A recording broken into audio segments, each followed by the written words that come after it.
welcome back to the Making It a Home podcast. I'm your host, Molly LaFountain from the blog and YouTube channel, Plum Branch Home. Today we are diving into the topic of making a rental home feel cozy and homey. I am so ready to share with you all of my tips and tricks of making yourself feel at home in a rental. We have been renting since college. So when Tyler and I got married when I was 20 and he was 21, we rented a college apartment, and then after that we moved into a DIY camper van for a little bit and traveled. And then we decided we wanted to have more of a home. We wanted to have a home base, which turned into being a full-time home. We sold our van and we decided to stay put here and save for a home. So we are currently in a rental townhouse, which is 3 stories. We absolutely love it. It's such an upgrade from the apartment and the camper van, but this is a rental that we're in, and I make it as homey as possible. So I want to share with you all of the ways you can do that as well, whether you're in an apartment, a house, or a townhome that you're renting.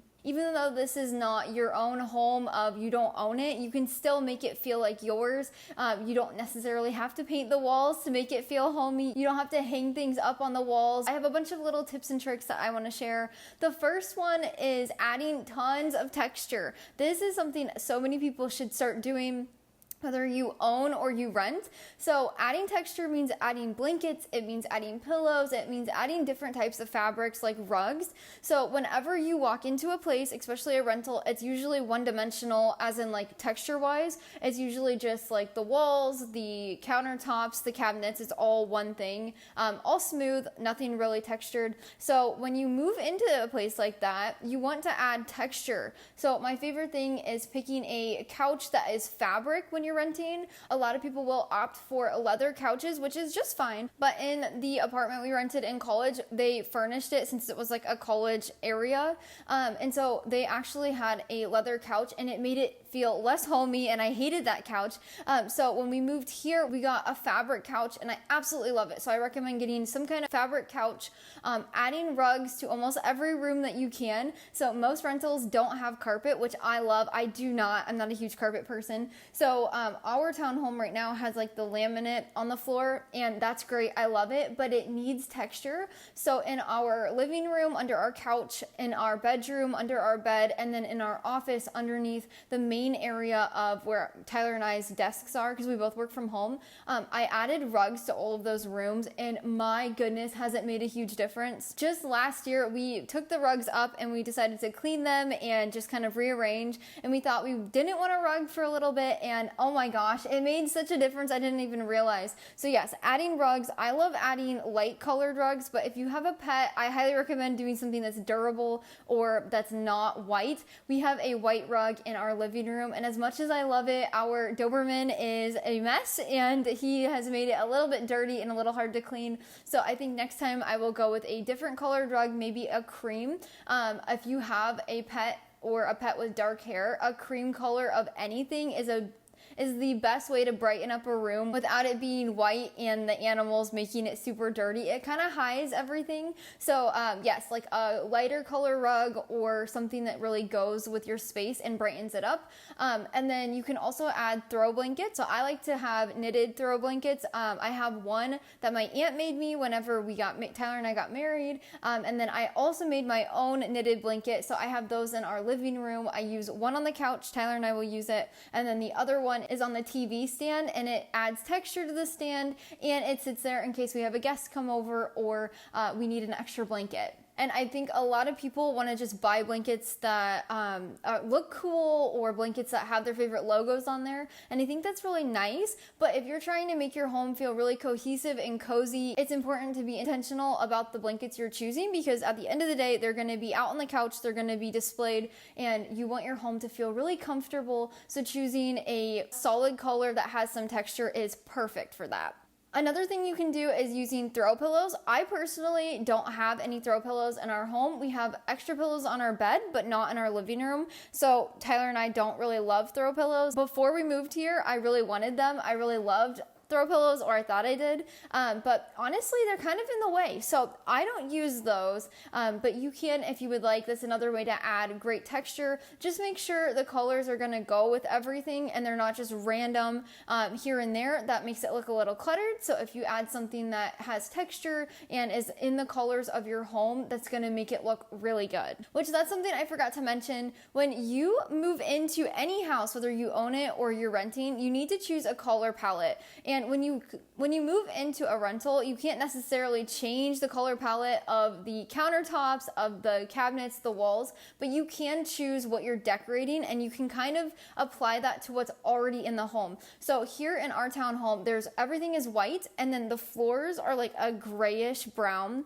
and then our kitchen cabinets are they're kind of like they're a lighter wood. So I don't know how to really describe it, but it's like a lightish tan wood. And so when we moved here, I was like, how am I gonna bring all of these things together? And so I decided I was gonna make a color palette for myself. I saw a few people do this on Instagram and in magazines. So I'm a huge Southern Living girl. I love reading Southern Living magazines. So I learned a few of these tips from designers in there to make a color palette for your home for decorating. And then every time you want to buy something for your home, whether it's decoration or something like a blanket, you can go to your color palette and think, will this go in with everything, or is this going to look kind of out of place? And that is what's going to make a home, whether you rent or own, look really comfortable and together. So for us, what I did was I chose a earthy color. So with the natural wood colors around here, I wanted to tie everything in together. With white, you can do anything. I really like the lighter wood with kind of like an oak with the cream color fabric. That is my favorite, mixed in with different earthy colors. So that's what we did. We were like, okay, we have the lighter oaky kind of colors for the floor and the cabinets, and then the walls are white, so it's like kind of cream. Our countertops are kind of like a off-white, and then so we just went with that. So we got a cream colored couch. It's actually an oatmeal color, which is perfect because our dog has dark hair,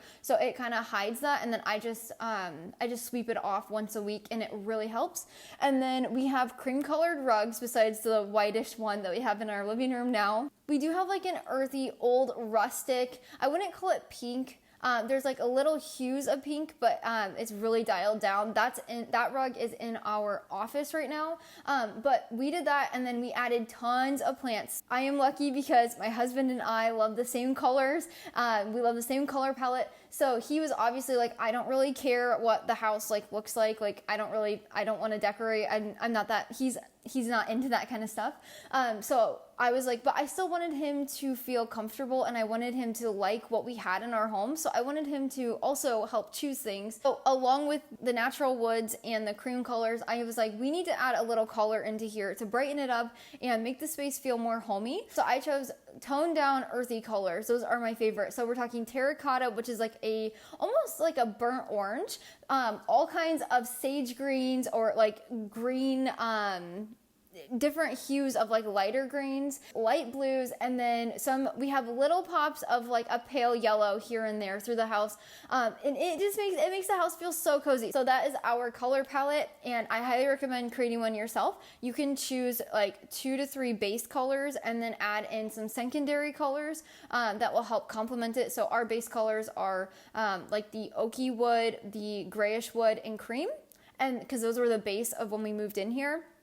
And then the secondary colors that we added in was the terracotta, the lighter pale earthy blue, and then the greens. And I added a lot of the greens in with tons of plants. We are huge plant people. We love gardening. We love plants. So I added plants all over the house, and it's really livened it up, brightened it up, and it's helped so much. Another tip is making sure your rental does not have clutter everywhere. I think a lot of people move into a rental and it's easy to keep your stuff in boxes, or it's easy to just toss things here or there. When we were in our college apartment, we had a chair that we tossed everything on. It was horrible. And every time guests came over or our friends came over to hang out, we had to clear everything off that, and we had to just stuff it in our bedroom, and it was horrible. It was really bad. So we always, at the end of the night of having friends over, we always had to go get that big pile of junk and put it back over on the chair. And it was like, man, we really need to put this away, but there's nowhere to store it. So a huge part of making your rental feel homey is having storage, making sure there's a spot for all of the clutter, because we all have it.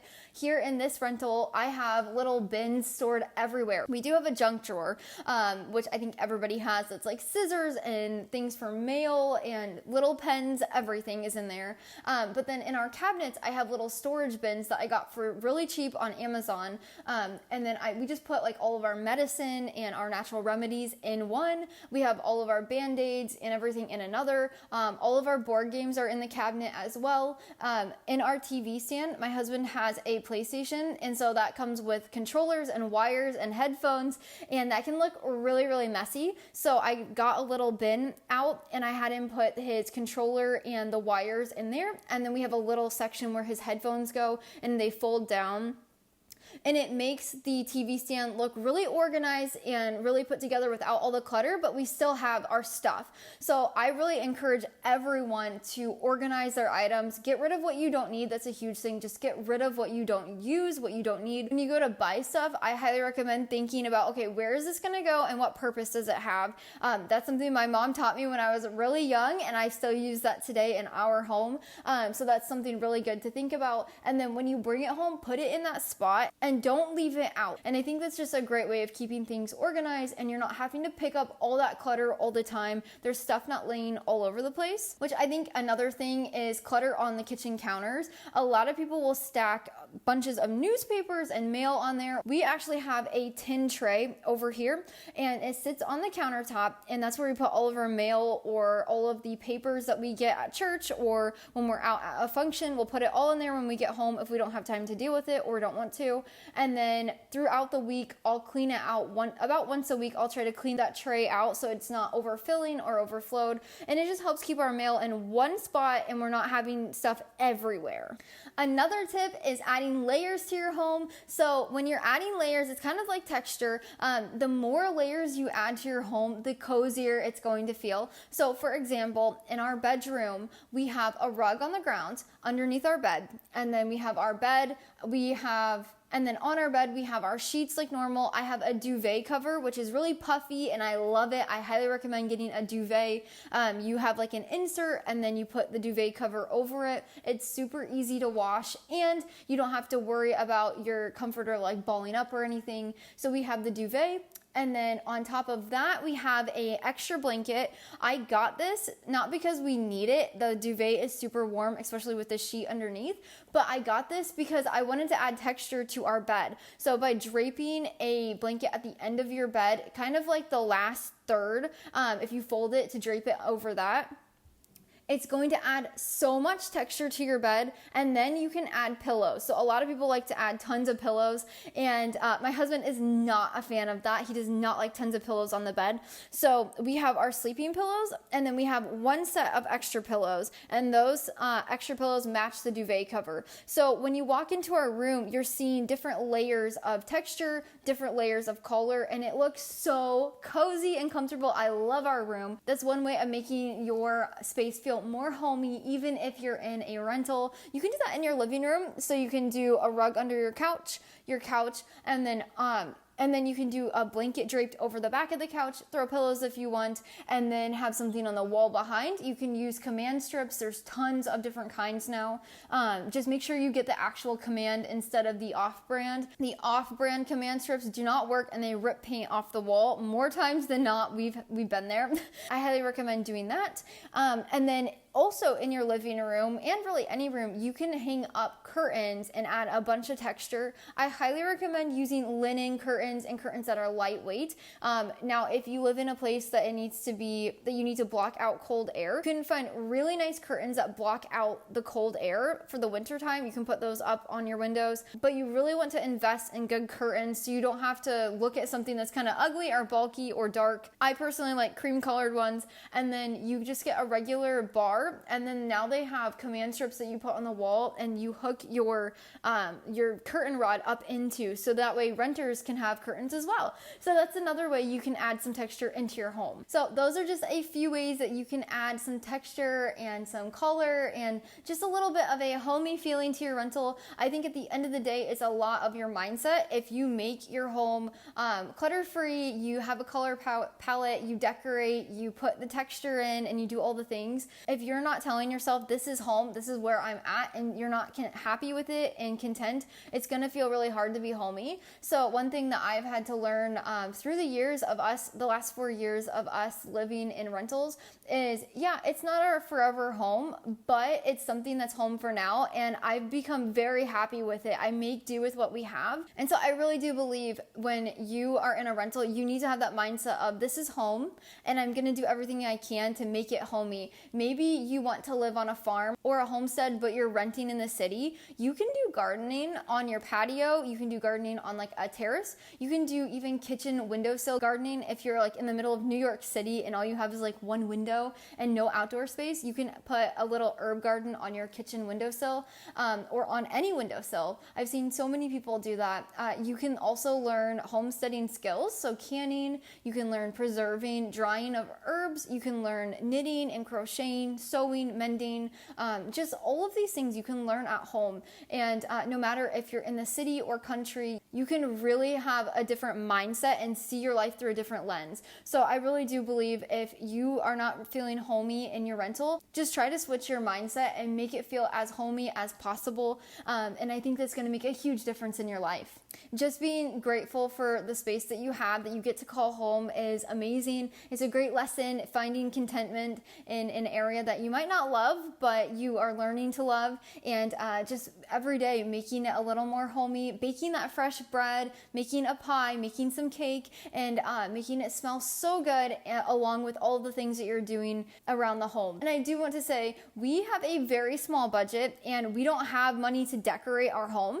So what we've done is we've just used the things that we've gotten along the way. So we had like an angel statue, we had a little quote picture, I have a monogrammed L for our last name in the kitchen. And when we moved here, I was like, we don't have any decorations, but one day I decided, okay, we don't have the money to decorate, nor do we really need it. We don't need all these decorations. So I was like, I'm just going to use what we have, and it looks beautiful in here. It's minimal. There's little pieces of our past everywhere, and I love that. So you can make do with what you have already. You don't need to go out and buy a whole bunch of stuff. You can really use what you have to make it feel better and make it feel more like home. Well, that is all I have for you today. I hope you enjoyed listening to this episode of the Making It a Home podcast. If you have not yet, please rate our show. If you're on Spotify, you can do it right on there. If you're watching this on YouTube, head over to Spotify. The link to that is down in the description below. It makes such a big difference when you rate our show and even leave a comment. It pushes out the podcast so more people can see it and listen and watch. And then if you are on YouTube, please hit that subscribe button and thumbs up. If you enjoyed this episode, it really does help. But until next time, go make your home a priority.